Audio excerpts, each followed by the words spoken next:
Chief minister Revanth Reddy نے تاریخی خلے گولکنڈے پر پرچم کشائی انجام دی۔ چیف منسٹر ریونت ریڈی نے یوم آزادی کے موقع پر شہر حیدرآباد کے تاریخی خلا گولکنڈہ پر پرچم لہرایا۔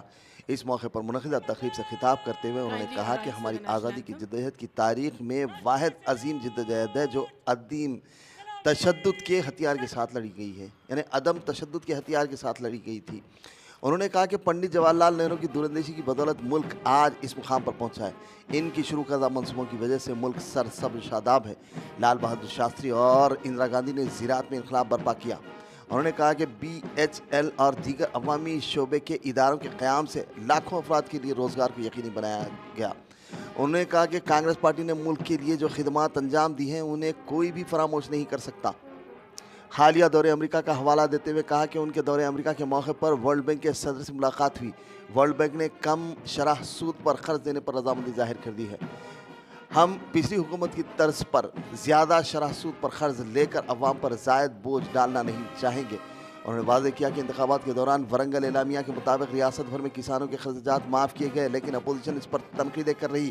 انہوں نے کہا کہ کسانوں کی مکمل تفصیلات موصول ہونے پر قرض معاف کر دیا جائے گا۔ ایسے کسان جن کے خرچات کی معافی تکنیکی بنیادوں پر نہیں ہوئی ہے ان کی نشاندہی کرتے ہوئے ضلع کلیکٹرز میں کاؤنٹرز کا قیام عمل میں لایا جائے گا۔ یہ کہتے ہوئے حکومت ریتو بھروسہ اسکیم کو شفاف طریقے سے نافذ کرنے کے لیے طریقہ کار اور رہنمایانہ خطوط تیار کر رہی ہے۔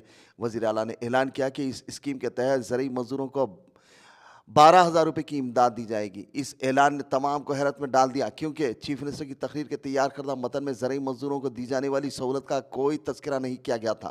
چیف منسٹر نے اعلان کیا کہ میری حکومت ریتو بھروسہ اسکیم کے تحت ہر اہل کسان کو 15,000 روپے فی ایکڑ فراہم کرنے کے لیے پرعزم ہے۔ انہیں یاد دلایا کہ کابینہ کی ایک ذیلی کمیٹی بھی تشکیل دی گئی تھی اور اس نے اسکیم پر کسانوں، زرعی مزدوروں، دانشوروں اور کسان تنظیموں سے رائے تجاویز حاصل کرنے کے لیے ریاست بھر میں مختلف مقامات کا دورہ کیا تھا۔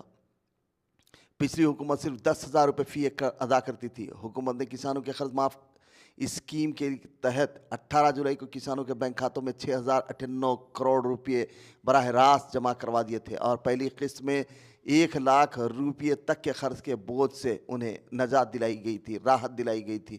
دوسرے مرحلے میں 6.40 لاکھ کسانوں نے قرض معافی اسکیم سے فائدہ اٹھایا۔ انہوں نے کہا کہ آج ہم ایک ہی وقت میں 2 لاکھ روپے تک کے زرعی قرض کی معافی کا ایک شاندار موقع دیکھ رہے ہیں۔ حکومت نے کسانوں کی قرض کی معافی پر 31,000 کروڑ روپے خرچ کیے۔ انہوں نے کہا کہ حکومت نے آروگیہ شری اسکیم کی حد میں اضافہ کر دیا ہے۔ ویورز ہمارے فیس بک، یوٹیوب اور انسٹاگرام پیج کو لائک، سبسکرائب، فالو، کامنٹس اور شیئر کرنا نہ بھولیں تاکہ فری لانس جرنلزم کی فلاح و بقا کو یقینی بنایا جا سکے۔